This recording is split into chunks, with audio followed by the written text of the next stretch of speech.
Hi guys, నేను మీ Prabhakar. Welcome to Telugu mystery. ఒక అమ్మాయి బస్ స్టేషన్ కు వచ్చింది. ఆమె 11వ తరగతి చదువుతోంది. ఆమెకు 16 ఏళ్ళు. మైనర్ కాబట్టి పేరు చెప్పకూడదు, ఫోటోలు కూడా చూపించకూడదు.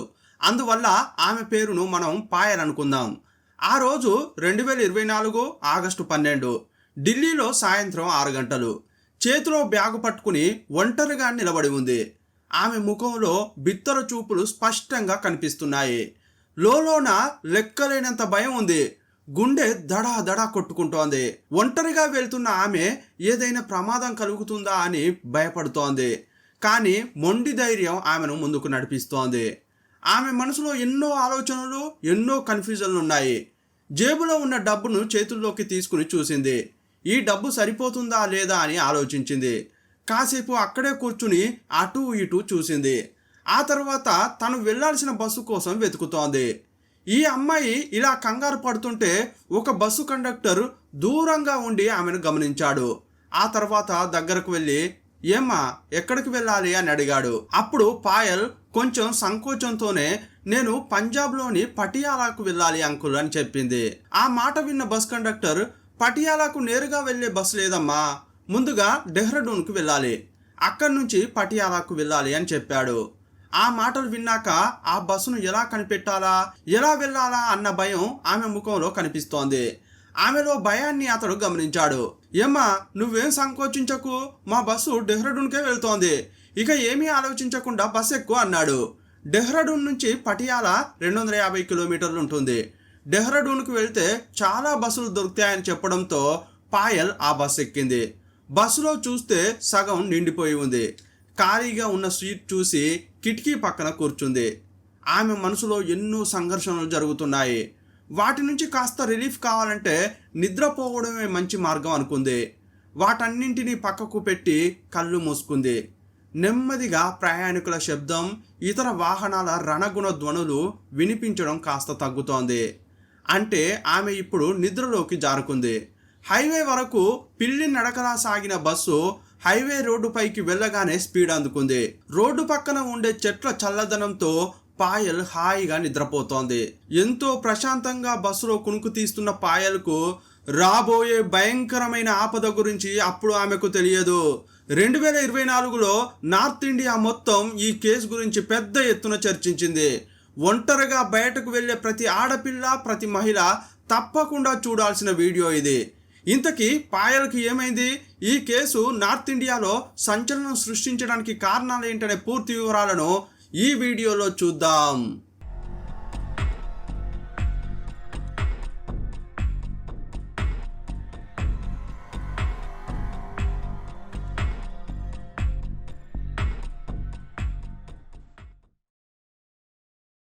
ఢిల్లీ నుంచి డెహ్రాడూన్కు 240 కిలోమీటర్లు.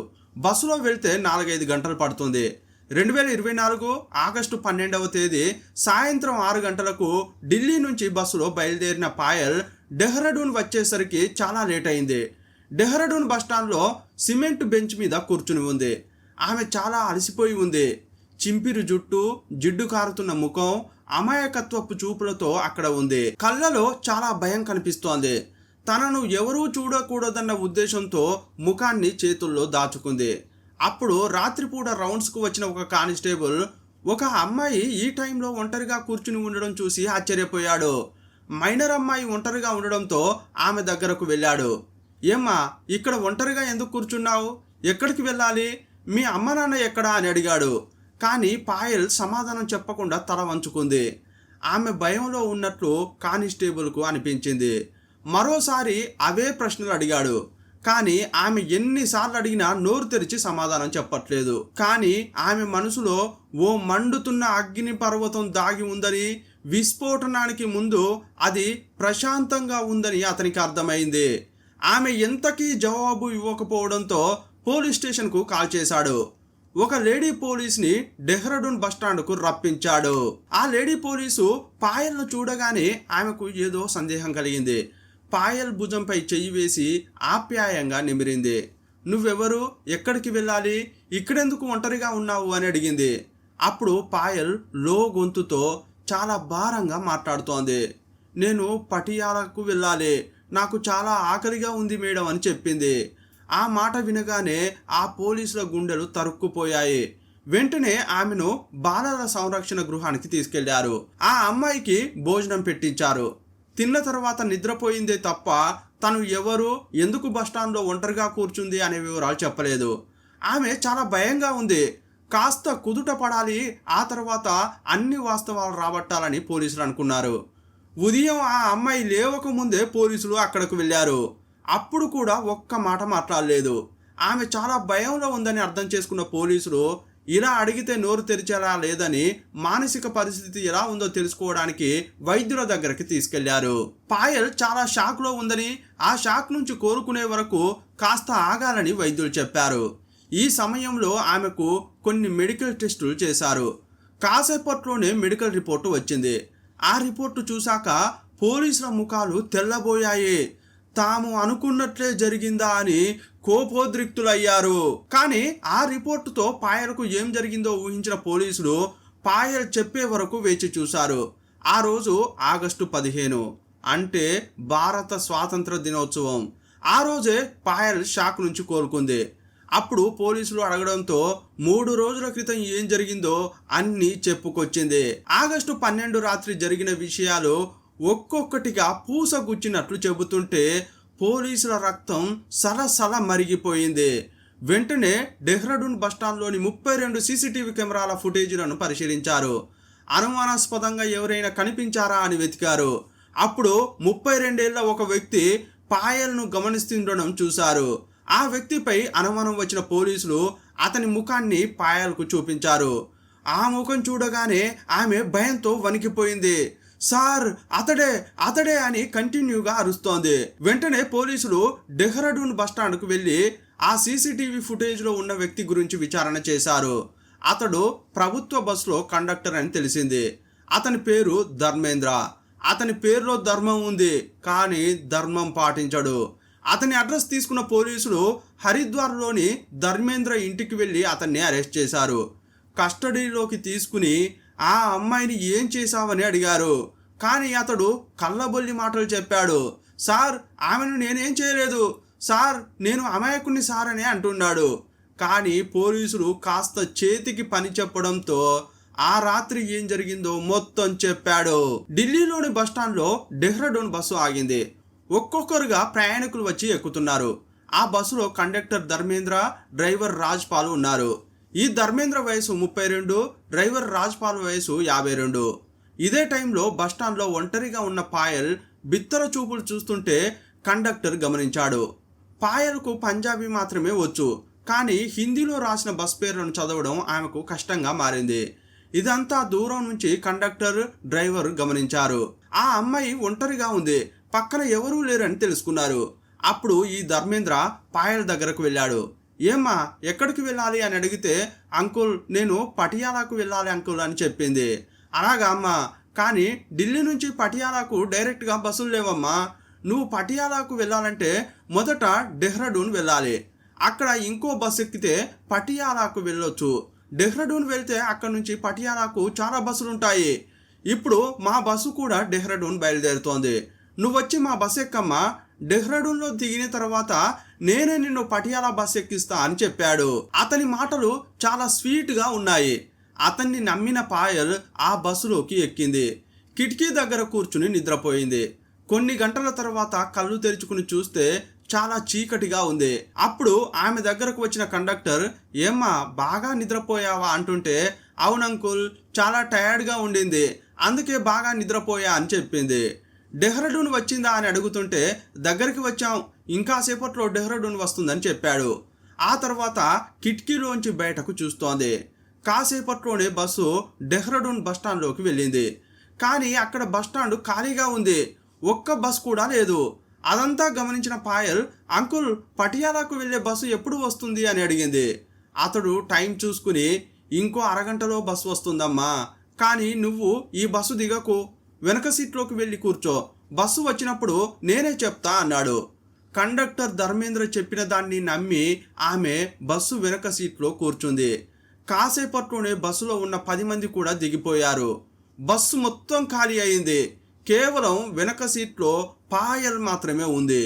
అప్పుడు బస్సు నేరుగా వెళ్ళి చెట్లు గుబురుగా ఉన్న చీకటి ప్రదేశంలోకి వెళ్ళి ఆగింది. కొన్ని నిమిషాల్లోనే పాయల్ ఊహించని సంఘటన జరగడం ప్రారంభమైంది. ఇప్పుడు బస్సులో ఒంటరిగా ఉన్న పాయల్ దగ్గరకు వచ్చిన కండక్టర్, డ్రైవర్ వెకిలిగా నవ్వుతున్నారు. ఇంతసేపు తండ్రిలాగా ప్రేమగా మాట్లాడిన అతని ముఖం ఇప్పుడు ఆమెకు జిత్తుల మారి నక్కలాగా కనిపిస్తోంది. ఆ కండక్టర్ మరో రూపాన్ని చూసి ఆమె భయపడుతోంది. అప్పుడు జేబులోంచి కత్తి తీసిన కండక్టర్ ఆమెకు చూపిస్తూ అరిచావంటే చంపేస్తామని బెదిరించాడు. అప్పుడే పాయలకు అర్థమైంది తాను తప్పుడు మనుషుల దగ్గర ఇరుక్కుపోయానని. కానీ అప్పటికే చాలా ఆలస్యం అయిపోయింది. ఆమెను బెదిరించడం స్టార్ట్ చేశారు. మర్యాదగా సీటు నుంచి లేచి కిందకు రా అన్నారు.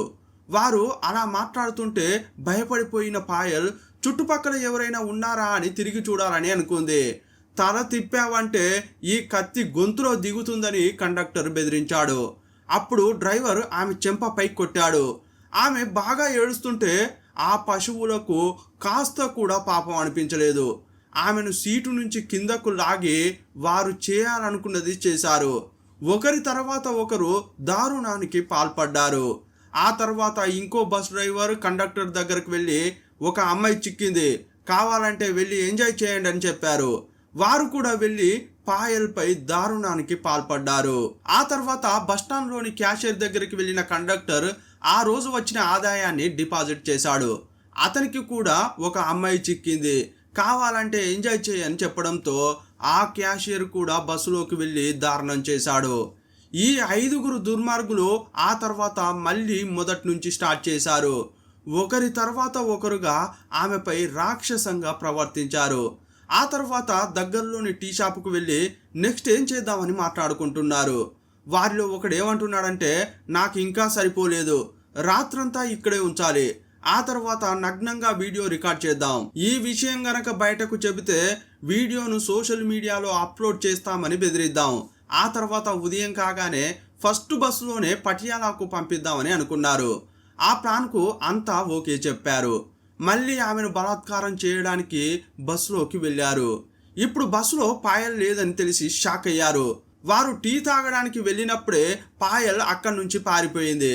ఆమెను కనిపెట్టడం కోసం 5 ఒక్కో చోటుకు వెళ్ళి వెతికారు. కానీ ఆమె దొరకలేదు.